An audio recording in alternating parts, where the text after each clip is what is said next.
नमस्कार साथियों, सुमंगल ज्योतिष में आपका बहुत बहुत स्वागत है। सुमंगल ज्योतिष के इस एपिसोड में मैं आपको दान की महिमा के विषय में जानकारी दूंगा और प्रत्यक्ष धेनु दान की विधि के विषय में जानकारी दूंगा। वैसे तो अभी तक मेरे सारे प्रसंग भगवान श्री कृष्ण और युधिष्ठिर के संवाद ही हैं, तो इसमें भी युधिष्ठिर महाराज भगवान से पूछते हैं कि आपके श्रीमुख से मैंने पुराणों के विषयों को खूब सुना, व्रतों को भी मैंने विस्तार पूर्वक सुना, संसार की असारता को भी मैंने समझ लिया। अब मैं दान के महत्व को सुनना चाहता हूँ। हे प्रभु, दान किस समय किसको किस विधि से देना चाहिए, यह सब बताने की कृपा करें।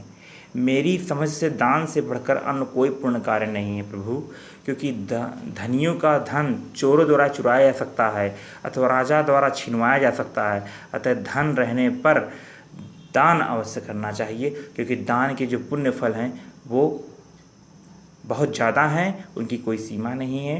तो भगवान श्री कृष्ण क्या कहते हैं युधिष्ठिर से, मृत्यु के उपरांत धन आदि वैभव व्यक्ति के साथ नहीं जाते, परंतु ब्राह्मण को दिया गया दान परलोक में पाथेय बनकर उसके साथ जाता है। पाथेय मतलब उसका रास्ता सही करता है, उसका रास्ता सरल कर देता है।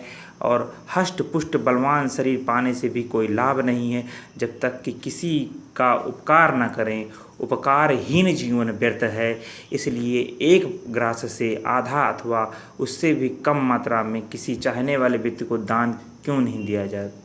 इस प्रकार भगवान बोलते हैं, इच्छा अनुसार धन कब और किसको प्राप्त हुआ या होगा, बहुत मुश्किल है, किसी को नहीं प्राप्त होता।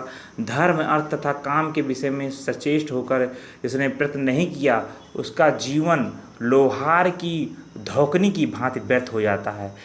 जिस व्यक्ति ने न दान दिया, न हवन किया, तीर्थ स्थानों में प्राण नहीं त्यागा, सुवर्ण अन्न वस्त्र तथा जल आदि से ब्राह्मणों का सत्कार नहीं किया कभी, वही व्यक्ति जन्म जन्म में अन्न वस्त्र रहित रोग से ग्रस्त होकर हाथ में कपाल लेकर दर दर भटकता हुआ याचना करता रहता है, प्रार्थना करता रहता है।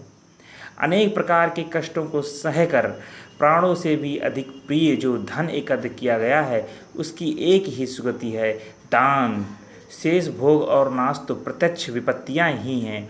उपभोग से और दान से धन का नाश नहीं होता, केवल पूर्व पुण्य के क्षीण होने से ही धन का नाश होता है। मरणोपरांत धन पर अपना स्वामित्व नहीं रह जाता, इसलिए अपने हाथ से ही सुपात्र को धन का दान कर देना चाहिए। राजन, दान देने के अनेक रूप हैं। इस विषय में व्यास, वाल्मीकि, मनु आदि महापुरुषों ने बतलाया भी है कि पूर्व जन्म में किए गए व्रत, दान एवं देव पूजन आदि पुण्य कर्म ही दूसरे जन्म में फलीभूत होते हैं। उसी के अनुसार आपको अगले जन्म में सुख, वैभव, शांति आदि प्राप्त होता है।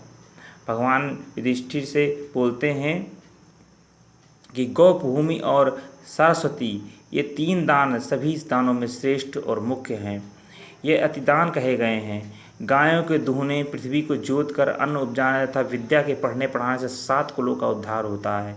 अब मैं दान देने योग्य गौ के लक्षणों और गोदान की विधि बता रहा हूँ। महाराज, सुपुष्ट सुंदर सवत्सा पैश्यनी और न्यायपूर्वक अर्जित धन से प्राप्त गौ श्रेष्ठ ब्राह्मणों को दान देना चाहिए, विद्वान ब्राह्मणों को दान देनी चाहिए।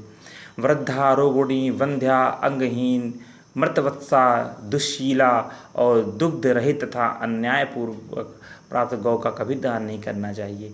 राजन, किसी पूर्ण दिन में स्नान करके पितरों का तर्पण कर भगवान शिव और विष्णु का घी और दुग्ध से अभिषेक करने के बाद सोने की सींग युक्त रौप्य खुरवाली कांस के दोहन पात्र सहित सवत्सा, कांस के दोहन पात्र मतलब कांस के पात्र में जिसमें दूध दुहा जा सके, सवत्सा गौ पुष्प आदि से भली भी भांति पूजन करना चाहिए। उसे वस्त्र तथा माला आदि से अलंकृत कर विधि विधान से पूजा कर गौ को पूर्व या उत्तर मुखी खड़ा करना चाहिए। अनंतर दक्षिणा के साथ ब्राह्मण को गौ का दान करना चाहिए और प्रार्थना पूर्वक इस प्रकार प्रदक्षिणा करनी चाहिए। गाओ ममाग्रतः संतु, गाओ में संतु पृष्ठतः, गाओ में हृदय संतु, गवा मध्ये वसामहम।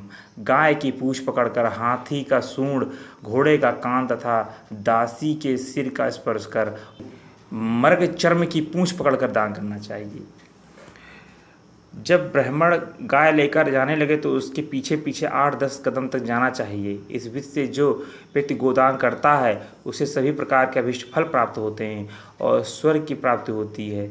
7 जन्मों में किए गए पाप का उसी क्षण नाश हो जाता है। राजन, यह विधि दक्ष प्रजापति के लिए भगवान विष्णु ने कही थी।